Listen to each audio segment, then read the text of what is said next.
analista financiero, conductor de Fórmula Financiera. Compañero, te agradezco mucho que nos acompañes aquí esta tarde para hablar de este tema. No es un tema menor, es un tema importantísimo, es una gran noticia la que da a conocer el INEGI. Hay mucho que hacer todavía, pero bueno, ¿cuántos mexicanos han salido de la pobreza extrema en los últimos años? ¿Qué implica esto? Pepe, ¿a qué se debe? ¿A los problemas sociales? ¿Al aumento del salario mínimo? ¿A todo ello? ¿A qué más? Sí, así es, Juan. ¿Cómo estás? Buenas tardes. Lo primero que hay que decir, Juan, es que esta es la primera vez que lo mide el INEGI y lo midió bien, de manera, además, retoma la metodología que traía el Coneval. El Coneval ya tenía una metodología para medir la pobreza en base a varias dimensiones, por eso era multidimensional.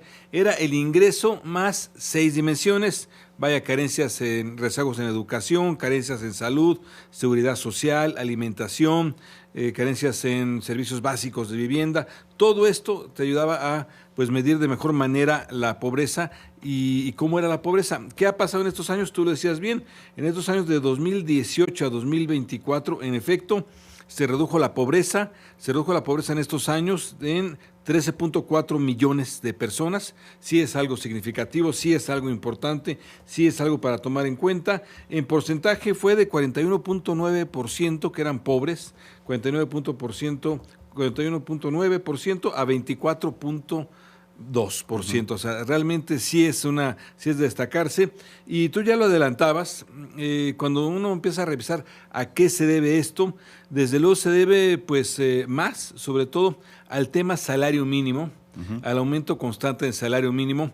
Empezó a aumentar el salario mínimo de manera constante, con algunas cuestiones desde 2015 que le quitaron, les indexaron todo, pero de manera mucho más formal y constante ya en la administración anterior.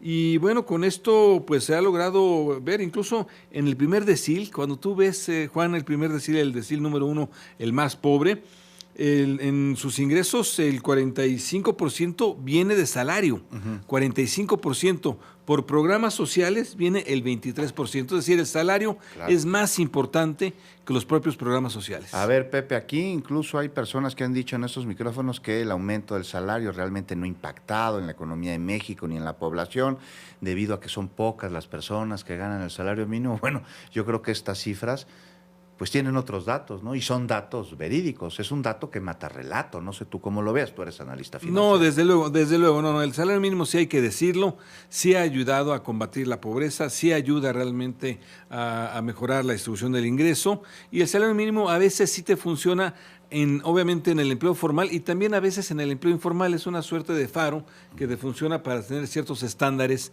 en la economía informal, aunque no te lo vayan a dar de manera formal el salario, pero bueno, si no hay salario mínimo, ¿en cuánto está? En tanto, te vamos a pagar esos más de 8,000 pesos que son hoy en día, ¿no? Un poco más de 8,000 pesos. Entonces esto ha funcionado, Juan, y bueno, aquí vemos la reducción de la pobreza. Tú decías, falta todavía mucho, y sí, falta mucho. Incluso cuando vemos el tema de carencias, en carencias sí, todavía resulta que el 61% de la población tiene por lo menos una carencia social. O sea, o le falta vivienda, o le falta rezago en educación, o le falta salud, lo que sea. E incluso casi el 30% tiene 3 carencias. Entonces todavía realmente tenemos ese tema por ahí. ¿Y qué nos faltaría viendo esta situación con el salario mínimo, Juan? ¿Qué nos faltaría? Crecer más. ¿Por qué? Porque si creces más, vas a tener mayor empleo, vas a poder emplear de manera formal incluso, con salario mínimo a los trabajadores, y esto ya está comprobado que ayuda, pues desde luego es uno de los factores que ayuda a salir de la pobreza. El Plan México, ¿cómo puede aportar para que exista mayor crecimiento y dado el contexto mundial y los nuevos ordenamientos desde la llegada de Donald Trump, principalmente en materia económica, pero no únicamente? Fíjate que sí los polos de desarrollo yo creo que sí tienen mucha idea de cómo crecer. Creo que ahí son cadenas productivas, cadenas de proveedurías, ¿no? Tú vas creando cadenas de proveedurías, lo vas viendo, hace poco estuvieron la de Guanajuato, la cadena de proveeduría, en fin, la que vimos con el tema de zapatos, todo esto, y vas creando cadenas productivas y esto sí te va a ayudar a crecer, esto sí podría ser, no sé si van a hablar los 100, yo veo muy ambiciosa la meta de 100 polos de desarrollo, pero con los que se logren, mira, te van a ayudar. ¿Sabes qué, compañero de escuela? El año pasado veías muy complicado el presupuesto de ingresos, ¿te acuerdas? Sí, claro. ¿Y de dónde van a sacar ese dinero?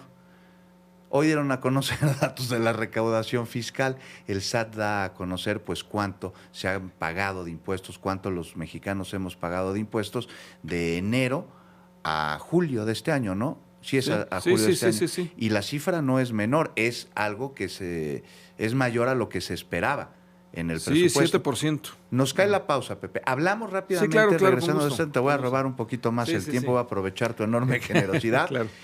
para hablar de la recaudación, a qué se debe, qué implica que se estén generando esta cantidad de pagos en cuanto a nuestras obligaciones tributarias, Pepe. Sí, claro, con gusto. Gracias, volvemos, no se vaya. Estamos en Fórmula Noticias y continuar con nosotros, las 7:23. Con 23 minutos, Pepe Yuste ya me volteó a ver, con cada te faltaron 23 minutos. Gracias, compañero, por aguantarnos el corte. Hablamos sobre la baja en el número de mexicanos en situación de pobreza que dio a conocer el INEGI el día de hoy. Y bueno, también se dio a conocer que los ingresos tributarios de enero a junio de este año son de 3.278.808 millones de pesos. Por cierto, la presidenta Sheinbaum celebró estas cifras de recaudación y nos agradeció a todos los mexicanos, a las mexicanas que pagamos nuestros impuestos. ¿Vamos a escuchar, Pepe? Por favor. Esto es lo que dijo. Quiero agradecer a todos los que pagan sus impuestos y pagan los derechos. Hay una buena recaudación, pues gracias a que la gente está pagando sus impuestos y que sabe que los usamos bien, que nadie se está robando el dinero, sino que se está invirtiendo en programas de bienestar, en educación, en salud, en programas de vivienda y en obra pública, como los trenes, los proyectos de agua, las carreteras que estamos desarrollando y también en investigación y desarrollo tecnológico. A ver, Pepe Yuste, estamos hablando de un incremento de 86.743.9 millones de pesos a lo que proyectaron en la Ley de Ingresos del 2025 y de un crecimiento del 7.2% real con respecto al año pasado, al 2024. Pepe, pues ¿cómo ves esta recaudación? Pues, a ver, sorprendente por una razón sencilla, Juan.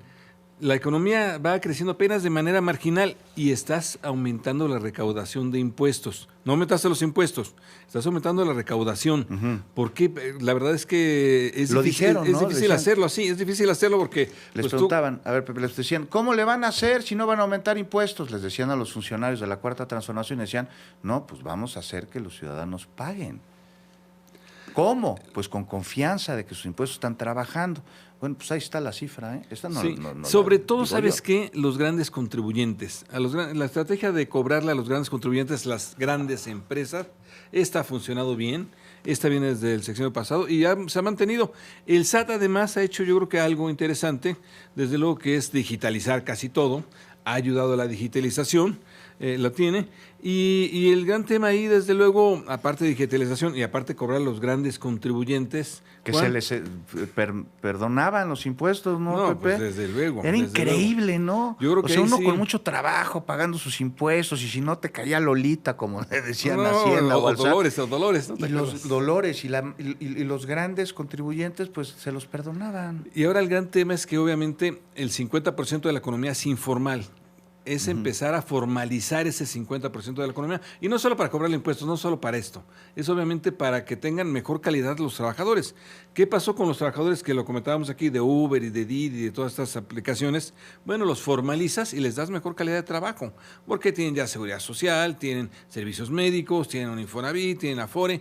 Les das esto. Esto yo creo que es lo que nos falta hacer todavía en México. Cómo atraer a esa enorme economía informal, que además sí trabajan, que además sí pagan de otra manera a otras personas, pagarán sus impuestos, ¿no? O sea, al líder, a yo que sé a quiénes, pero obviamente cómo atraerlos. Yo creo que ese es uno de los grandes retos que hoy en día tenemos también. Pues ahí está, José Yuste, muchísimas gracias, Pepe. Te escucho a las 9 de la noche en Fórmula Financiera junto a Mari Carmen Cortés y Marco Mares, Pepe Yuste. Ahí andamos, Juan, gracias. Muchísimas gracias a ti, también por Telefórmula, ¿no? Sí, No claro. solo radio, es tele bueno, también. Bueno, pues acá hasta YouTube. ¿Cómo no desaprovechar al galán de Pepe Yuste? Rompía corazones en el Colegio Madrid, ¿qué le digo yo? Gracias, Pepe. Gracias.